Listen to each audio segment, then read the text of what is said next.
أهلا وسهلا كبيدات، اش خباركم؟ كنتمنى يلقاكم هذا الفيديو وانتم في احسن الاحوال، ومرحبا بكم اليوم معانا في فيديو جديد. هذا الفيديو هذا ما جاش عبثا، وانما وصلوني عليه واحد كميه ديال الرسائل كبيره وبزاف ديال الشكاوي.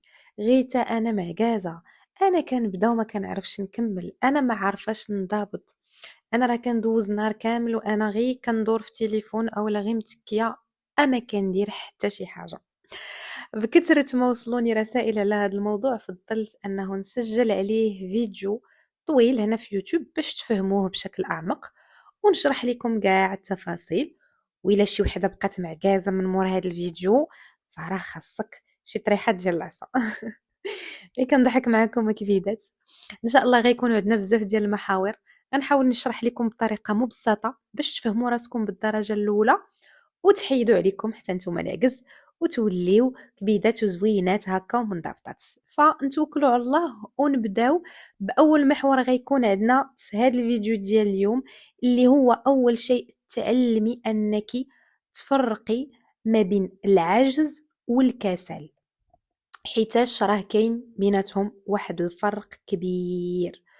فاول شيء الكسل كيعني انه انا قادره ندير داك الشيء ولكن انا ما باغاش، على عكس العجز كيعني انني انا باغا ندير هذيك الحاجه ولكن انا ما قادراش. غنشرح لكم تفاصيل اكثر. كاينين بزاف ديال البنات حاليا كيكونوا كيعيشوا في واحد المرحله كنسميوها مرحله النجاة. هاد المرحله ديال النجاة شنو كيكون فيها؟ كيكون فيها ضغط نفسي متراكم، تيكون فيها توتر داخلي، كيكونوا فيها جروح ديال الطفوله، كيكونوا فيها خيبات متتاليه، كيكونوا فيها صدمات، كيكونوا فيها واحد العلاقات استنزافيه.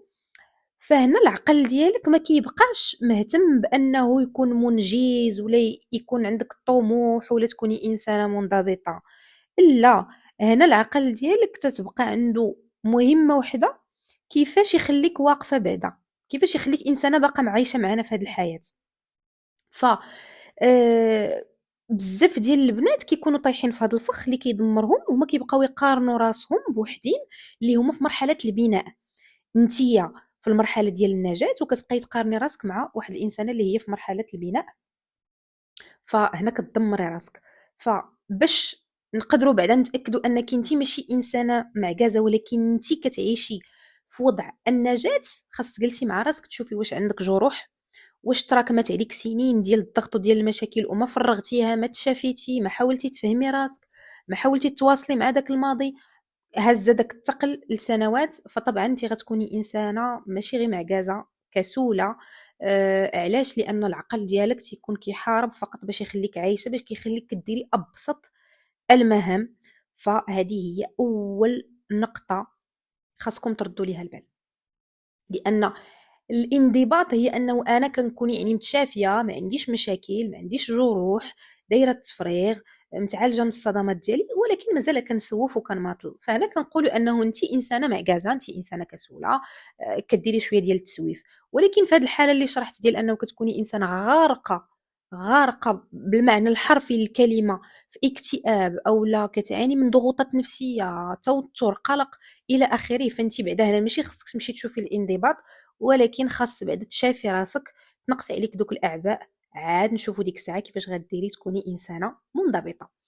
المحور الثاني واللي كيهملوه بزاف ديال الناس في المساله ديال الانضباط هما ما تياخدوش بعين الاعتبار الحاله الجسديه والهرمونات ديالك كيفاش دايرين. فالانضباط ما كاينش فقط في العقل، ولكن احيانا راه كاين حتى في الجسم ديالك. فكاين البنات اللي كيكونوا مثلا واخا كينعسوا فوق 8 السوايع كيحسوا براسهم عيانين ومازالين باغيين ينعسوا، كيبداو واحد الحاجه وما كيقدروش يكملوها، المزاج ديالهم دائما متقلب، كتجيهم السخفه ما كيقدروش يديروا مجهود. فهنا قبل ما تشوفي الانضباط خاص تمشي بعدا تطلعي على اشياء اخرى، خاصك تمشي دوزي وديري دي زاناليز تشوفي واش كاينين عندك نقص في الفيتامينات، وواش عندك اضطراب في الهرمونات، مثلا كيكون نقص في الحديد، كيكون عندنا نقص فيتامين دي، نقص في فيتامين بي 12، تيكونوا عندنا اضطرابات في الهرمونات بحال البنات اللي كيكون عندهم تكيس المبايض. والمشاكل ديال الارق.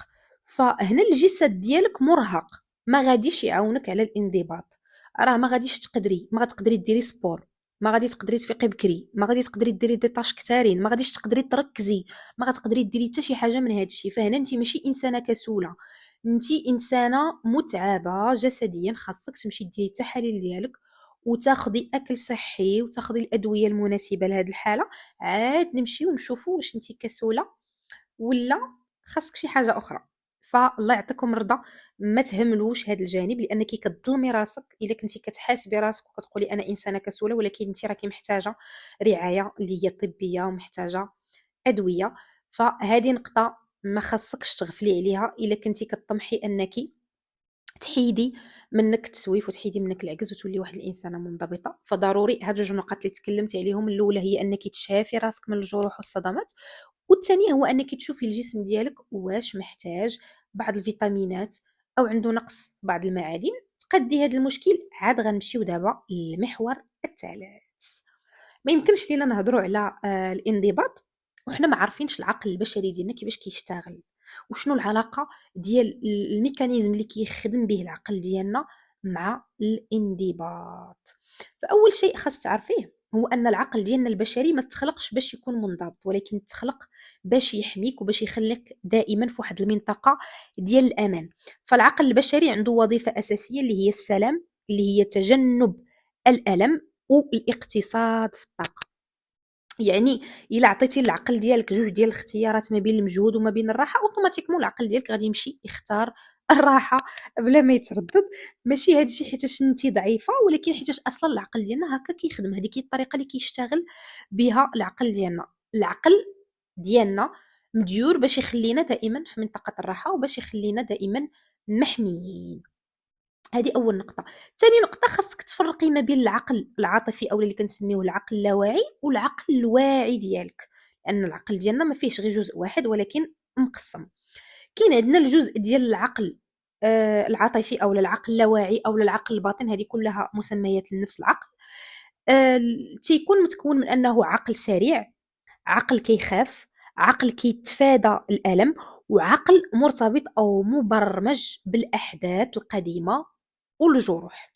على عكس العقل الواعي اللي كيكون عقل بطيء، عقل منطقي، عقل كيشوف في المستقبل وهو اللي باغي ينضبط. دابا الكارثه الكارثه الكبرى فين كاينه؟ هو ان العقل اللاواعي هو اللي كيسوقنا في غالب الاحيان. انا عارفه مزيان باللي شتي انتي اللي كتسمعي هذا الفيديو، الا جيت هضرت معاك يعني واحد النقاش عميق مع العقل الواعي ديالك، ما غنلقى عندك حتى مشكل. انت عارفه راسك خاصك تنضبطي، وعارفه راسك شنو خاصك ديري، وعارفه بلي ديك الاشياء اللي انت كديريها ما خصهاش دار. ما كيكونش عندنا مشكل مع العقل الواعي. المشكل الكبير كيكون عندنا دائما مع العقل اللاواعي، مع العقل العاطفي، لانه هو تيخدم بالبرمجيات القديمه، ما تيخدمش هو بالمنطق. هو هذاك الشيء اللي تعود عليه وداك الشيء اللي برمجتيه عليه عن طريق التكرار وعن طريق الاحداث اللي وقعت لك في الماضي هو اللي كيشتغل به حاليا. وهنا فين كيكمن السر. يعني الا كنتي انت عارفه الاشياء فقط بالعقل الواعي ولكن ما نقلتيهاش من العقل الواعي للاواعي وبرمجتي عليها راسك، راه غتبقاي دائما كتخدمي بديك البرمجه القديمه. على سبيل المثال، مثلا احيانا كتكوني مثلا غاده للخدمه ولا غاده تنوضي تمشي لشي بلاصه معينه اللي العقل ديالك اللاواعي حفظها، فكتلقاي راسك كنتي غاده مثلا وكتهضري في التليفون، يعني كديري واحد لاكتيفيتي بالعقل الواعي، ولكن شكون اللي كيقودك في ديك اللحظه؟ حتى كتحلي عينيك تلقاي راسك وصلتي للخدمه وكتقولي كي درت انا توصلت لهنايا، ما حسيتيش بالطريق. لان في ديك اللحظه راه العقل اللاواعي هو اللي كان شاد لو كونترول، هو اللي كان دايك. وراه هادشي اللي كيوقع لك حتى في الحياه ديالك اليوميه. علاش ملي كتفيقي وانت متكيه، علاش ملي كتفيقي وانت كتسكرولي في التليفون، علاش ملي كتفيقي ما كتقدري ديري حتى انجاز؟ لان العقل اللاواعي ديالك مبرمج انه يبقى في هذه المنطقه ديال الراحه، وانه ملي يفيق يبقى متكي ولا كيدير اشياء باقل مجهود. فالسر كله كيكمن كيفاش نديرو حتى نخرجوا من البرمجه القديمه ونبرمجوا العقل ديالنا اللاواعي انه حتى هو يولي منضبط. طبعا هادشي راه كيجي بالتكرار، وانا راه غنشارك معكم مجموعه من التمارين. فاول شيء ممكن نبداو به هو واحد التمرين بسيط. هذه تمارين بسيطه من علم النفس اللي ممكن انها تساعدكم في اعاده البرمجه ديال العقل الباطن. وطبعا تساعدكم في انكم تكتسبوا الصفه ديال الانضباط. فالقاعده هي قاعده الدقيقتين. العقل كيخاف من البدايه ماشي من الفعل نفسه. يعني فاش كتكوني انت باغا ديري واحد الفعل، فالعقل ديالك تيكون متردد وما فيه اللي نوض يدير غير ديك الخطوه الاولى. فانت مثلا اختاري واحد المهمه خاصك ديريها وقولي للعقل ديالك شو غير 2 دقائق. انت مثلا خاصك تنوضي طوي حوايج في الماريو لنفرض، المهم هذا كمثال بسيط. فباش تخلي العقل ديالك ينوض يدير ديك الحاجه، قول له شو غنوضو نطويو غير دوك الشيء، غنوض نطوي غير السراول، غير السراول فقط وغنحبس. مي تيقي بيان اون فوا غتنوضي غطوي السراول، غتلقي راسك طويتي السراول ودزتي عند داكشي الاخر وساليتي داك البلاكار كامل. علاش؟ لان العقل كيخصو واحد الدفعه باش ينوض غير يبدا داك لاكت، يبدا داك الفعل. اون فوا كتبداي كتحاربي هذاك الخطوه الاولى وكتوكلي على الله وكتبداي، كتلقاي راسك ساهله قادره تكملي. غادي نوض مثلا نقرا، انا خاصني نوض نراجع، انا عندي مجلد على قد ولا عندي واحد الموديول كامل انا ما قريتوش. الا بقيتي كتقولي لعقلك راه انا خاصني نوض نقرا موديول كامل، ثقي بيا والله لا انا نقرا لك. فقولي انا غنوض غنقرا صفحه واحده، صافي انا غنوض غنقرا صفحه واحده. الا انت وقريتي غير ديك الصفحه بوحدها راه الحمد لله خير وبركه من انك ما تقراي والو، ولكن في الغالب اون فوا كتقراي ديك الصفحه غتلقاي راسك زدتي لصفحه واحده اخرى. فالمشكل الكبير دائما كيكون في انك تبداي هذيك الضريبه الاولى، هي اللي كيكون فيها المشكل في العقل. فاين فوا كتنوضي كتبداي كتلقاي راسك انغمستي شويه في داك الامر وكتكملي، ولا بعدا او موان كدوزي فيه واحد المده بسيطه خير من انك ما تطبقيهش بصفه نهائيه. التمرين الثاني كنسميوه التمرين ديال خدعه الهويه. العقل ما كيتبعش الاهداف، العقل كيتبع الهويه. يعني داكشي اللي هو عليه ماشي داكشي اللي عاد غيكون عليه. فبلاصه ما تبقاي تقولي خاصني نولي منضبطه، لا قولي انا انسانه منضبطه وكنتصرف بهذه الطريقه. انا عارفه بلي كاين بزاف ديال البنات ما كيعطيوش قيمه للتوكيدات، ولكن ثقوا بيا والله العظيم الا كتعطي سحر كبير مع الافعال طبعا راها كتدفعكم واحد الدفعه كبيره. فكل صباح فيقي هضري بواحد الصوت يكون مرتفع امام المرآة وقولي انا انسانه منضبطه، شنو غادي دير اليوم هاد النسخه المنضبطه مني. تكرار ديال هاد الكلمات يبدا يعطي رسائل للعقل انك انت انسانه منضبطه. سي اوليو ديال ديك الهضره اللي كتبقاي تقولي لنا لراسك كل نهار وانا كسوله وانا معكازه وانا ما كنقدرش ندير. راه هادوك الكلمات اللي كتقوليهم راهم كيساعدوا بشكل كبير في انهم يبرمجوا العقل ديالك. فكيف ما كيقول المثل المغربي ديالنا، الفم اللي يقول الزمر يقول التمر. بلاصه ما تقولي انا كسوله انا معكازه قولي انا انسانه منضبطه. انا نعطيكم كذلك واحد التمرين اخر اللي هو تمرين ثالث، ربط الامان بالانضباط. راه فاش كيكونوا عندك جروح قديمه العقل ديالك كيعتبر التغيير خطر، شي حاجه اللي هو ما مولفهاش، شي حاجه اللي هو ما مجربهاش، دونك كيرجع لك الارشيف كيجيب لك صدمات تيقول لك الا درتي داك الشيء راه غيوقع لنا وغيوقع لنا بحال اللي وقع لنا داك النهار، وكيدخلك في واحد المتاهه ما كتساليش. فدائما فاش تكوني كديري واحد الخطوات جديده ديال التغيير طمني نفسك وهضري مع راسك وقولي انا بامان، انا كنقوم بهذه الخطوه وانا بامان وما غطرح حتى شي حاجه خايبه. هذه فقط مجرد افكار. الى واحد الحدث وقع في الماضي هذا الشيء راه ما كيعنيش انه غيعاود يتكرر حتى في الحاضر.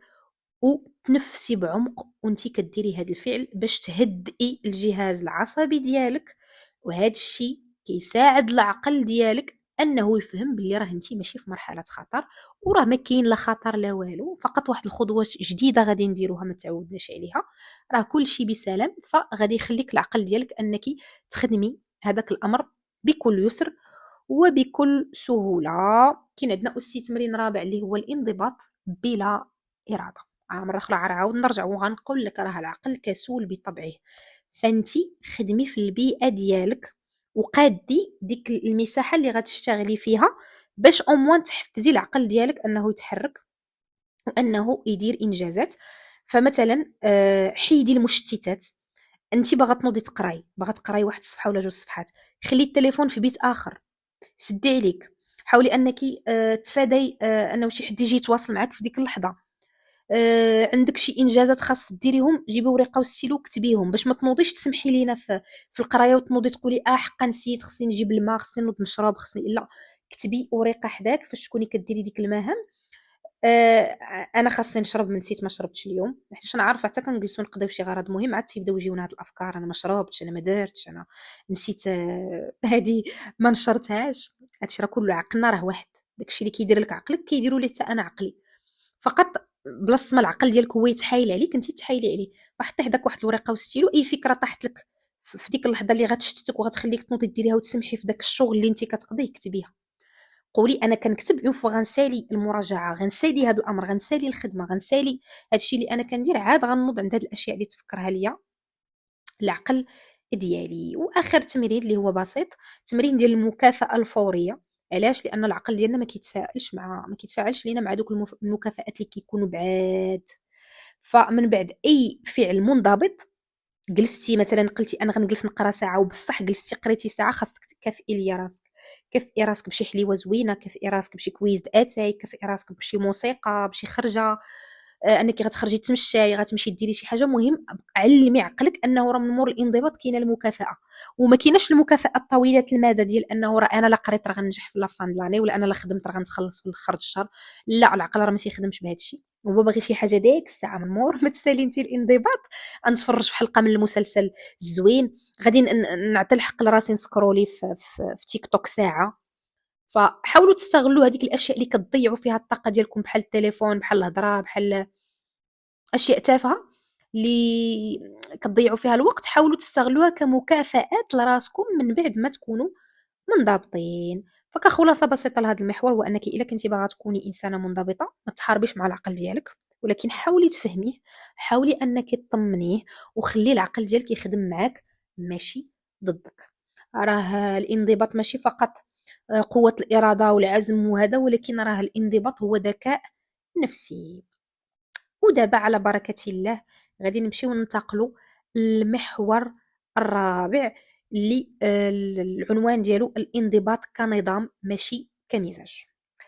فالحقيقة اللي تنعرف انكم عارفينها ولكن كتبغيو تهربوا منها، هي الانضباط راه ما عنده حتى شي علاقة بالحماس. الحماس احساس، والاحاسيس متقلبه غير ثابته. نهار تيكون الحماس، نهار كيكون غايب، نهار تيكون الفرح، نهار تيكون الحزن. فانا الا كنت كنربط الانضباط ديالي بالحاله المزاجيه ديالي ما عمرني غندير شي حاجه. نهار نكون فرحانه راني غننجز، ونهار نكون حزينه ما غننجز. دونك انا هنا جالسه كنخربق. فهذه قاعده خاص تامني بها، دخليها لراسك باي طريقه. اراه الانضباط ما عندوش علاقه بالمجاز. المجاز انا عاوتاني المزاج كنعتذر على الاخطاء. المهم راكم عارفين اللي كاين، انا راه كندير الفيديوهات بلا مونتاج بلا حتى شي حاجه. راه كيف ما كنطلق كنبدا نسجل حتى كنسالي كنلوح لكم الفيديو فقبلوا عليا الا كانوا شي اخطاء ولا شي هفوات، الله يسامح.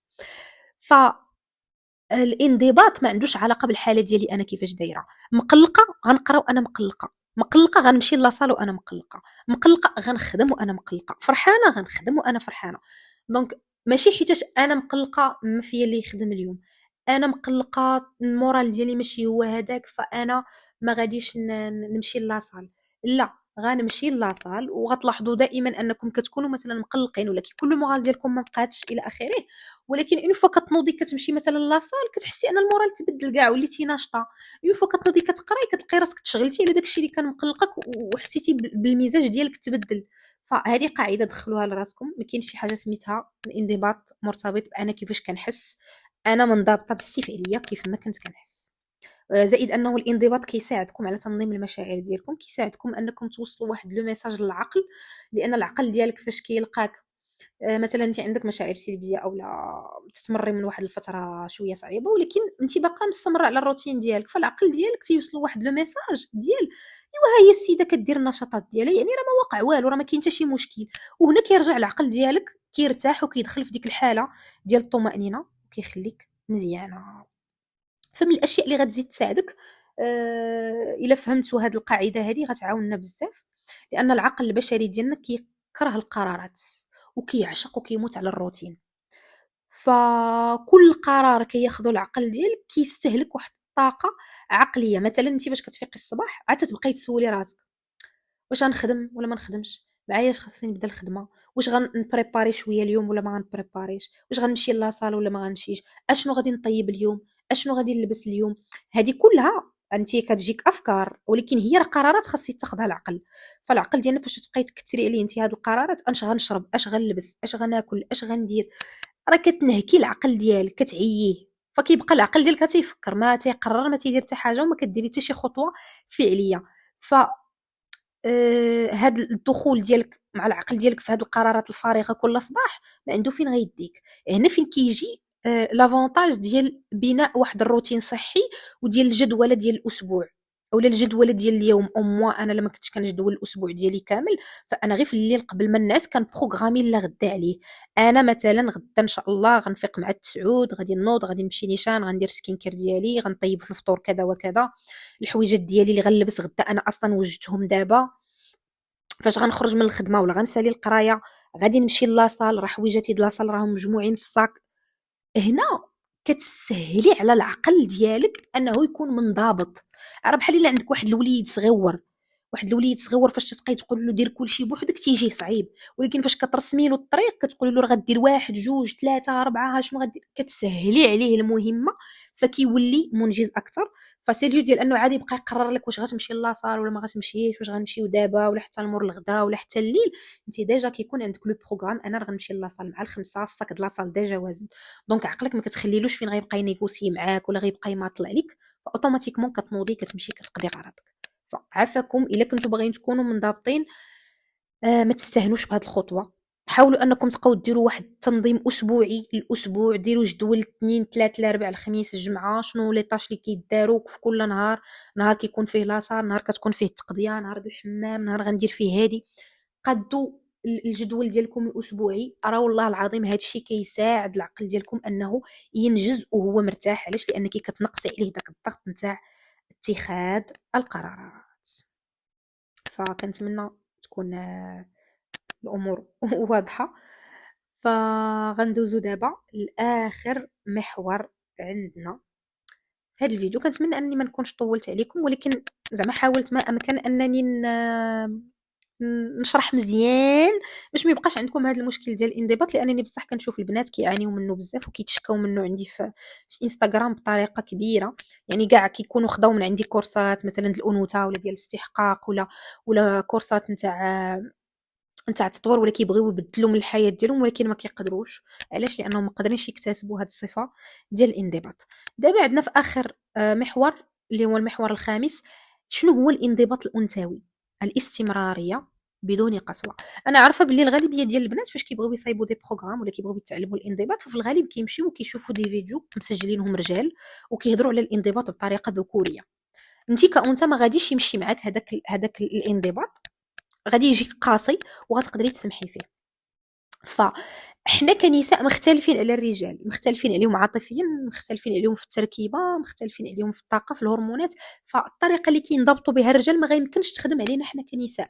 فانت محتاجه تفهمي هذا الامر باش تكوني عارفه بلي احيانا الطريقه اللي كتحاولي تاخدي بها الانضباط هي اللي كيكون فيها مشكل. حنا كنساء ما كنعرفوش نزدهروا، ما كنعرفوش نشتغلوا تحت الضغط. هذا ماشي ضعف طبعا، هذه طبيعه الله سبحانه وتعالى هكا خلقنا. حنا الاناث كنبغيو نخدموا في منطقه ديال الامان، في منطقه نتاع الاحتواء، في واحد المنطقه فيها المرونه، ماشي بحال الطريقه اللي كيخدموا بها الرجال. داكشي علاش فاش كتمشيو تحاولوا تنضبطوا بالطريقه اللي كينضبطوا بها الرجال كتبداو بواحد القوه وكتحبسوا. علاش؟ لان هذاك الطريقه ديال الانضباط اللي بغيتي تبداي بها ما متناسباش معاك انتي كأنثى. فكتبداي نيشان بواحد الجدول مشدود، الضغط، جلد الذات، المقارنه. في الاول كتبداي تنجحي كيمشي معاك داك الروتين، مي سرعان ما كطيحي وكتعاودي ترجعي لنقطه الزيرو، حيت ما قادراش تواكبي هذاك الاسلوب ديال الانضباط لانه ما متسايرش معاك ومخدوم بواحد الطريقه اللي ما مناسبكش. فاجي نهضروا على شنو هو الانضباط الانثوي. الانضباط الانثوي كيعني انك غادي تخدمي في المسار ديال الطاقه ديالك ماشي ضد الطاقه ديالك. فخاص اول شيء تسولي راسك شنو هما المهام اللي خاصني ضروري نديرهم، وكيفاش نقدر ندير هاد المهام بمجهود قليل اللي يخليني ما نعياش ياكو ونبقى مستمره. تطبيقا للمثال الجميل ديالنا المغربي، قليل مداوم خير من كتير ومقطوع. فاول نقطه غنشير لك ليها في هذه النقطه، اول نقطه غنشير لك فيها النقطه، المهم عافاك تجاوزوا عليا هاد الاخطاء الله يعطيكم العافيه. وسمحوا لي لانه انا ما كتباش سكريبت، فقط حاطه رؤوس اقلام، يعني حاطه افكار رئيسيه، وكنحاول انني نشارك معكم ما يجول في خاطري، لانه لو جيت نكتب سكريبت ما غنصدقش مسجله هذا الفيديو. ها انا شوفوا خذوني كمثال، انا كنخدم على قد الطاقه الانثويه ديالي، لانه عارفه لا كثرت على راسي المهام فانا نقدر ما نديرش هذيك الطاش كاع. فشوفوا كيفاش درت انا باش سهلت عليا المهام. انا نقصت عليا المونتاج حيت انا ما تنعرفش نديرو، ونقصت عليا انني نكتب سكريبت، لانه الا جلست ندير هذا الشيء غنكثر على راسي المهام، وغنصدق ما مسجله لكمش هذا الفيديو ديال يوتيوب. راكم عارفين الظروف بحكم الخدمه وكثره المهام. فانا حاولت ما امكن، سبحان الله جا هذا المثال هكا، ما امكن انني نقص عليا كثره المهام باش نقدر نادي هذيك المهمه باقل الظروف الممكنه. حتى انت هذا الشيء اللي خاصك ديري. فانا بعدا غنشرح لكم دابا حنا كنساء شنو الاختلاف اللي بيننا وبين الرجال، علاش الانضباط اللي كينضبطوا به الرجال ما كيتناسبش معنا. الرجال عندهم واحد الدوره هرمونيه اللي المده ديالها 24 ساعه. هذاك الهرمون تاع التستوستيرون، يمكن نتمنى نكون نطقته صحيح، عندهم كيطلع وكينزل بشكل ديال 24 ساعه، يعني في النهار كيكون طالع، ومن حد النهار كينقربوا لليل وداك الهرمون كينقص. حنا لي فام الا ماشي بحالهم، حنا عندنا الدوره اللي المده ديالها 28 يوم، واللي كيكون فيها الهرمون ديال الاستروجين والهرمون الاخر شنو سميتو،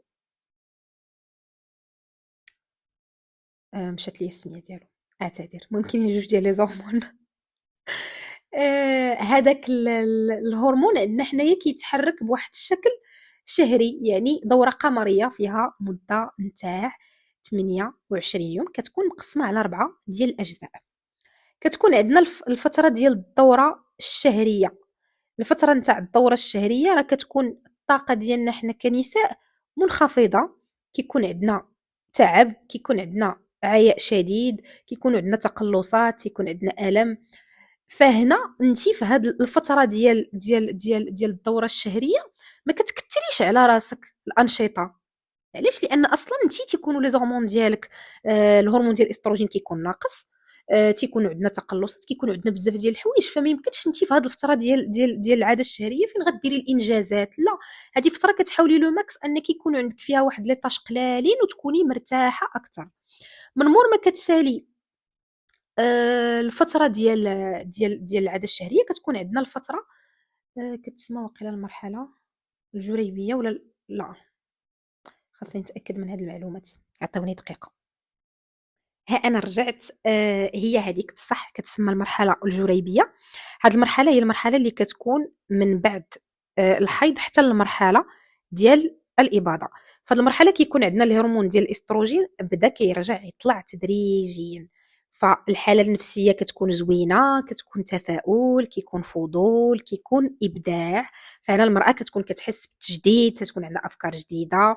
فهذه هي افضل فتره اللي تحاولي انك تديري فيها تخطيط، تحاولي تقدي لي بروغرام ديالك، تعطي فيها طاقه اكثر. علاش؟ لانه تتكون الهرمون ديال الاستروجين بدا كيطلع، فبالتالي كاينه الطاقه.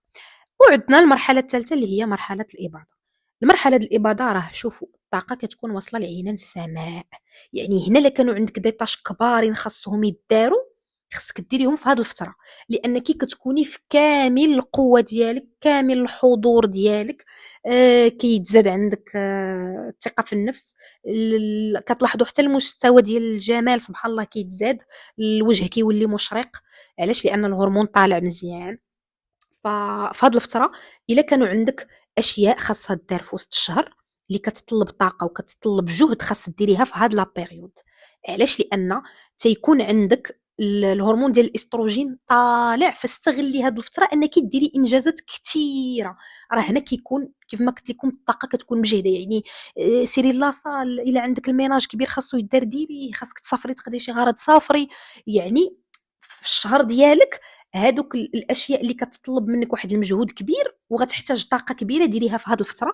علاش؟ لان الجسم ديالك غيكون كيساعدك وكيعطيك طاقه، ما كتحتاجيش تنعسي بزاف، تتكون عندك نشاط، فغتكون واحد الحاجه اللي رائعه. من مور المرحله ديال الاباضه كتكون عندنا المرحله الاصفريه. هنا شنو كيوقع؟ الهرمون ديال الاستروجين كيبقى ينخفض، فكتولي المراه تتحس براسها شويه الطاقه ديالها بدات تنخفض. ففي هذه المرحله شنو كتكون المراه باغا؟ كتولي عندها واحد الرغبه اكثر شويه في الترتيب، كيكون عندها واحد شويه ديال التوتر، دقه الملاحظه، مشاعريا كيكون شويه ديال جلد الذات، شويه القرارات العاطفيه. فهاد المرحله يستحسن انك تجلسي تركزي فيها على راسك. الا كنتي مثلا باغا تشتغلي على راسك، باغا تلاحظي شي امور كنتي غافله عليهم في ديك المرحله اللي كانت الطاقه طالعه، فاستغلي هاد لا بيريود هادي باش تقدري انك يعني تركزي وتديري انجازات بديك الطاقه اللي متواجده عندك. وغنعاودوا عاوتاني نرجعوا للمرحله ديال الحيض اللي كتكون الطاقه فيها منخفضه، واللي يستحسن انك في هذه المرحله هذه ترتاحي، تنقصي من الحصص ديال لاصال، تنقصي عليك شويه لي طاش، تجلسي مع راسك تديري فقط الانشطه اللي ما كتطلبش واحد المجهود كبير. وهذا ما كان بخصوص هاد النقطة هادي ديال كيفاش يكون عندي واحد الانضباط أنثوي. غنزيدكم دابا واحد الجزء بسيط خاص هو تركزوا عليه وما تنساوش، اللي هو الحوار الداخلي، لأنه كيساعد بزاف في الانضباط. فالمرأة كتستمع بزاف للصوت الداخلي ديالها أكثر ملي كتستعمل دوك التعليمات القاسية. زائد أنه العقل اللاواعي ديالنا راه تيتبرمج بكثرة التعليمات اللي كتعطي ليه انت.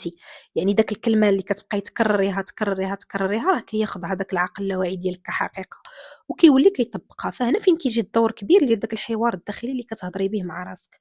فعافاكي في المرحله ديال تعلم الانضباط ما تبقايش تقولي لراسك تعليقات سلبيه: انا فاشله، انا ما كندير والو، انا كنت عارفه راسي غادي نبدا وغادي نفشل، انا. فعافاك هادشي ما ديريهش مع راسك، بالعكس كوني حنينه مع راسك، كوني انسانه معطاءه مع راسك، هضري مع راسك بطريقه زوينه، قولي ماشي مشكل الا ما درتهاش اليوم راه غنحاول نديرها غدا.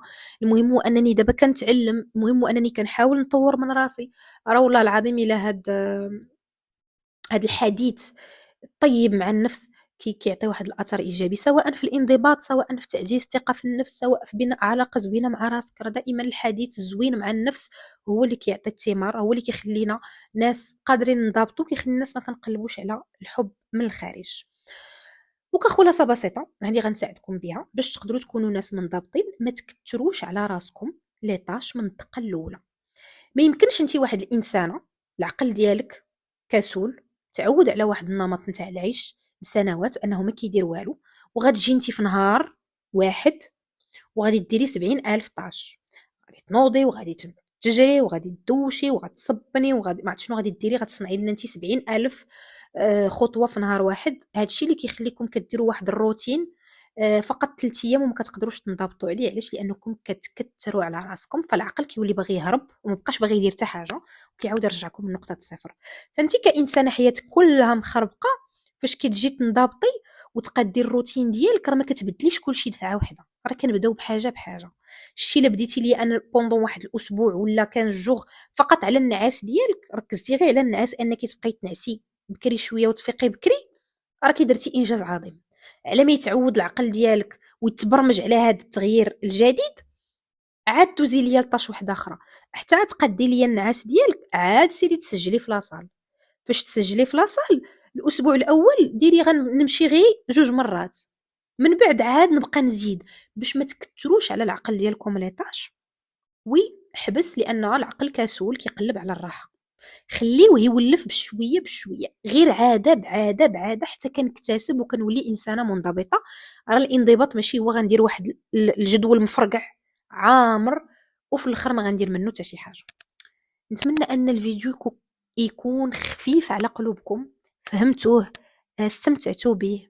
نتمنى انني نكون جاوبت على كاع التساؤلات اللي كتدور في راسكم، ونتمنى كنتمنى من كل قلبي انكم تكونوا استفدتوا وغتطبقوا هذا الشيء اللي سمعتوا.